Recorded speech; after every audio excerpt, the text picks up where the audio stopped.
2026년 6월, 대한민국이 한 번도 가보지 못한 숫자를 찍었습니다. 월간 수출 1022억 5천만 달러, 사상 최초 1000억 돌파. 전년 같은 달보다 무려 70.9% 폭증한 수치입니다. 이걸 달성한 나라가 전 세계에 딱 4곳뿐입니다. 독일, 중국, 미국, 그리고 대한민국. GDP 세계 3위 일본도 아직 못 넘은 벽입니다. 인구 5,100만 명의 나라가 어떻게 이 벽을 넘었을까요? 49년 전으로 돌아가 보겠습니다. 1977년, 한국은 연간 수출 100억 달러를 처음 달성했죠. 그로부터 18년 뒤인 1995년, 연간 1000억 달러를 넘겼습니다. 그리고 2026년, 한 달 만에 1000억 달러를 수출합니다. 1년이 아닙니다. 단 30일 만에 벌어진 일입니다. 이 기적의 중심에 반도체가 있었습니다. 6월 반도체 수출만 448억 달러, 전년 대비 3배입니다. 국민 한 사람당 86만 원어치 반도체를 세계에 팔았단 뜻이죠. 전체 수출의 43.8%, 거의 절반이 반도체였습니다. 더 놀라운 건 반도체 빼고도 28% 성장했다는 겁니다. 20대 수출 품목 중 18개가 동반 상승했습니다. 무역 흑자도 361억 달러, 사상 첫월 300억 돌파입니다. 그런데 이 숫자 뒤에는 소름 돋는 반전이 숨어 있습니다. 1977년, 대한민국 수출이 처음으로 100억 달러를 넘겼습니다. 그때 대한민국이 세계에 팔 수 있었던 건 가발과 신발이었습니다. 선진국 사람들 머리 위에 올라갈 가발을 한국 여성들이 밤새 엮었습니다. 1인당 국민소득 1000달러, 세계 최빈국 중 하나였던 나라. 그런데 이 나라는 가만히 있지 않았습니다.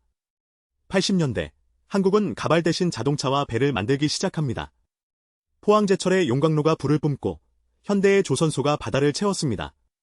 세계가 놀랐습니다. 가발 만들던 나라가 배를 수출한다고? 1988년 서울올림픽, 수출은 600억 달러를 돌파했습니다. 그리고 이 무렵, 운명을 바꿀 작은 칩 하나가 등장합니다. 1983년, 삼성이 64K 드램 개발에 성공합니다. 세계와의 격차, 4년. 미국, 일본이 비웃었습니다. 후발주자가 메모리를 만든다고? 하지만 4년 격차는 2년이 되고 1년이 되고 결국 뒤집어집니다. 1995년, 드디어 연간 수출 1000억 달러. 100억에서 18년 걸렸습니다. 세계 11위 수출국, 한강의 기적이란 말이 처음 나왔습니다. 그런데 1997년, 모든 게 무너질 뻔했습니다. 국민들이 금을 모았습니다. 결혼 반지까지 꺼내놓았습니다. 위기를 딛고 한국은 수출 체질을 완전히 바꿉니다. 2000년대, 반도체 디스플레이 휴대폰이 3대 수출 축이 됩니다. 2011년, 연간 수출 5천억 달러. 세계가 한국을 무역 강국으로 인정합니다. 하지만 순탄하지만은 않았습니다. 2018년, 반도체 치킨 게임이 시작됩니다. 메모리 가격이 폭락하고 반도체 수출이 급감했던 뼈아픈 기업. 그때 사람들은 말했습니다. 반도체에만 의존하면 끝난다고. 그런데 알고 보면 한국 수출의 진짜 저력은 따로 있었습니다. 2026년 6월, 반도체 빼고도 나머지 품목이 전년 대비 28% 늘었습니다. 20대 주력 수출 품목 중 18개가 동시에 증가. 전방이 성장이었습니다. 가발에서 시작해 49년, 마침내 월간 수출 1000억 달러를 넘겼습니다. 독일, 중국, 미국에 이어 세계 4번째.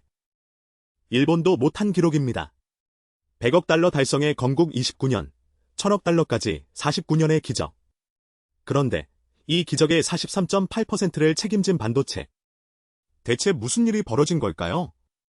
448억 달러, 반도체 하나가 만들어낸 숫자입니다. 전체 수출의 43.8%, 거의 절반에 육박합니다. 전년 대비 199.5% 증가, 사실상 3배로 뛴 겁니다. 대체 무슨 일이 있었길래 이런 폭발이 가능했을까요? 이야기는 2022년 말 채트 GPT 등장해서 시작됩니다. AI가 똑똑해지려면 학습이 필요하고 학습엔 연산이 필요합니다. 연산에는 GPU에는 메모리가 절대적으로 필요합니다. 그 메모리의 이름, HBM, 고대역폭 메모리입니다. 일반 메모리가 자전거라면 HBM은 고속열차입니다. 드램칩을 수직으로 쌓아 데이터 통로를 극대화한 기술이죠.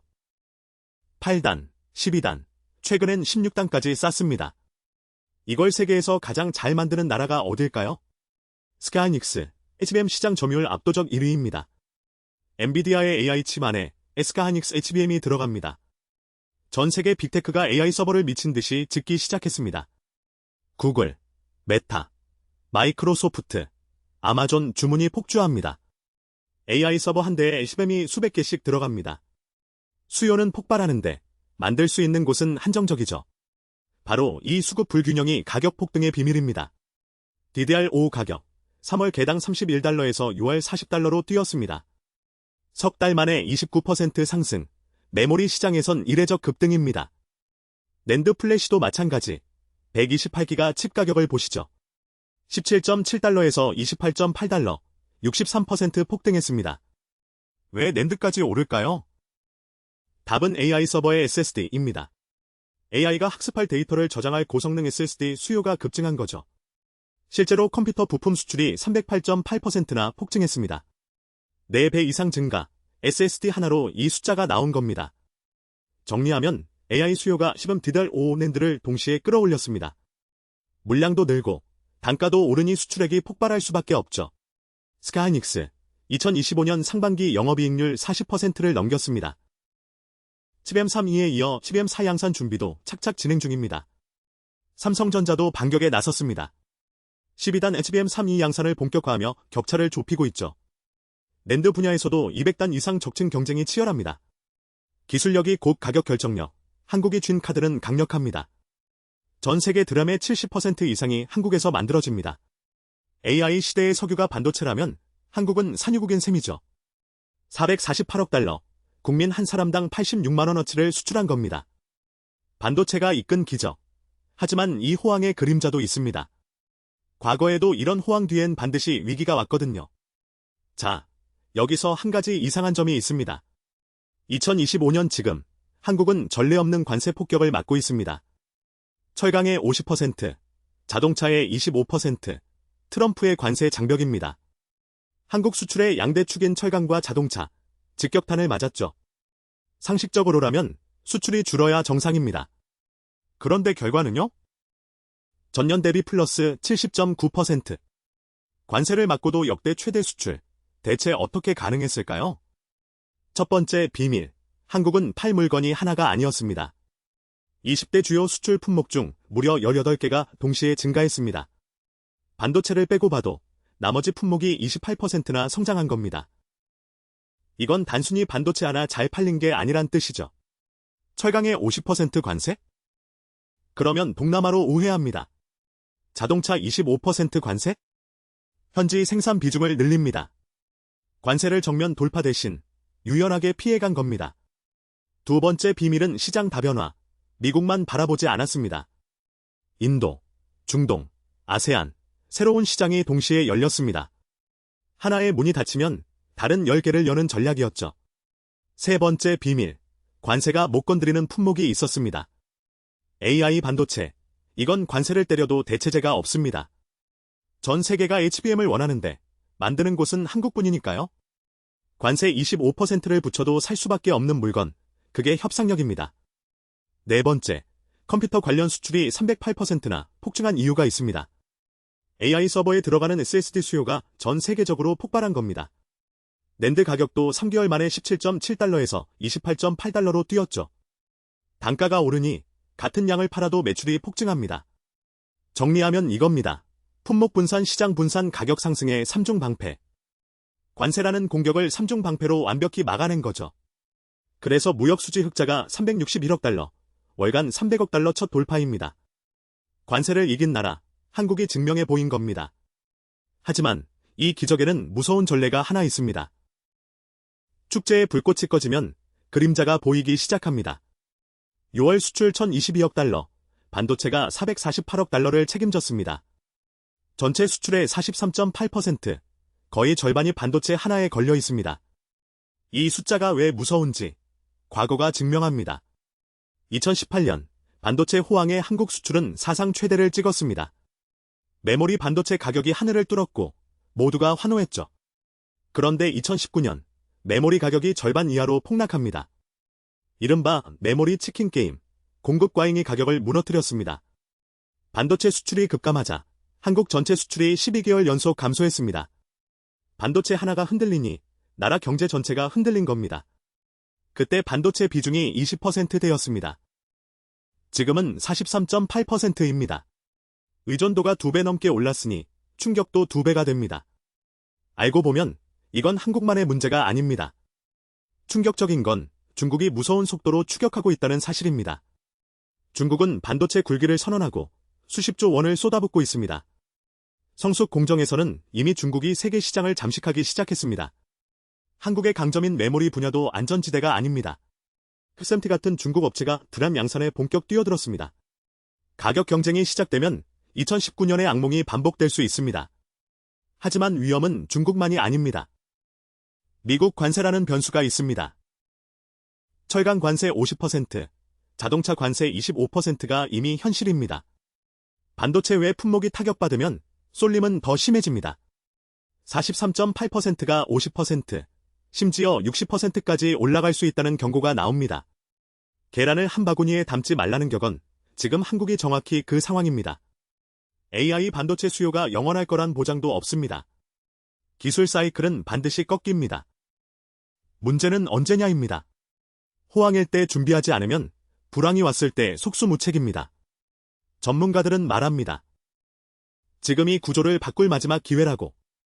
1,000억 달러의 환호 뒤에 43.8%라는 시한폭탄이 째깍거립니다. 그렇다면 한국은 이 위기를 어떻게 돌파할 수 있을까요? 자, 이제 질문은 하나입니다. 연간 1조 달러, 가능한 겁니까? 계산은 단순합니다. 월 833억 달러를 12개월 유지하면 됩니다. 6월 실적이 1022억이었으니 상반기 평균은 이미 그 위입니다. 문제는 하반기입니다. 이 속도가 과연 12월까지 갈 수 있느냐? 낙관론의 핵심 근거, HBM4입니다. HBM 시장, 올해만 350억 달러. 삼성과 SK가 70% 이상을 쥐고 있죠. AI 서버 한 대에 시범이 수십 개 들어갑니다. 수요가 공급을 압도하는 중이에요. 엔비디아 블랙엘 차세대 GPU, 거기에 HBM4가 올라갑니다. 반도체만으론 불안하다고요? 맞습니다. 그래서 두 번째 축이 필요합니다. K방산, 올 상반기 수주 잔고가 사상 최대를 경신했습니다. 폴란드, 사우디, 루마니아. 무기를 사겠다는 줄이 끝이 안 보입니다. 원전도 마찬가지입니다. 체코 수주 이후 중동 동유럽 너브콜이 쏟아지는 중이죠. 바이오시밀러, KBT, 2차전지. 반도체 뒤를 바치는 선수들이 뛰고 있습니다. 신중론도 있습니다. 미국 관세 철강 50%, 자동차 25%. 변수는 여전합니다. 하지만 49년 전 100억 달러도 꿈이었습니다. 불가능은 늘 숫자가 증명했죠. 연간 1조 달러. 이건 예측이 아닙니다. 다음 역사의 제목입니다. 1977년 대한민국이 처음으로 수출 100억 달러를 넘던 날. 온 나라가 거리로 쏟아져 나왔습니다. 눈물을 흘린 사람도 있었죠. 가발, 신발, 섬유. 손끝이 갈라지도록 만들어 세계로 보냈습니다. 그로부터 49년. 대한민국은 한 달 만에 같은 숫자를 써냅니다. 가발 대신 반도체. 손끝 대신 나노미터의 정밀함으로. 세계에서 네 번째. 독일, 중국, 미국 다음에 한국이 섰습니다. 인구 5천만 명 나라 중에선 사실상 유일합니다. 하지만 이 기록은 끝이 아닙니다. 오히려 질문의 시작이죠. 상반기 추세가 이어진다면 연간 수출 1조 달러도 꿈이 아닙니다. 물론 앞에는 관세라는 것엔 역풍이 기다리고 있습니다. 그래도 이 나라는 늘 그랬습니다. 위기 뒤에 도약이 있었죠? 1977년 그날 거리에서 울던 사람들이 오늘을 봤다면요.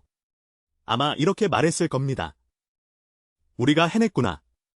대한민국의 다음 챕터, 캐치코프랩이 끝까지 기록하겠습니다. 다음 영상에선 이 반도체 호황의 진짜 수혜자를 추적합니다.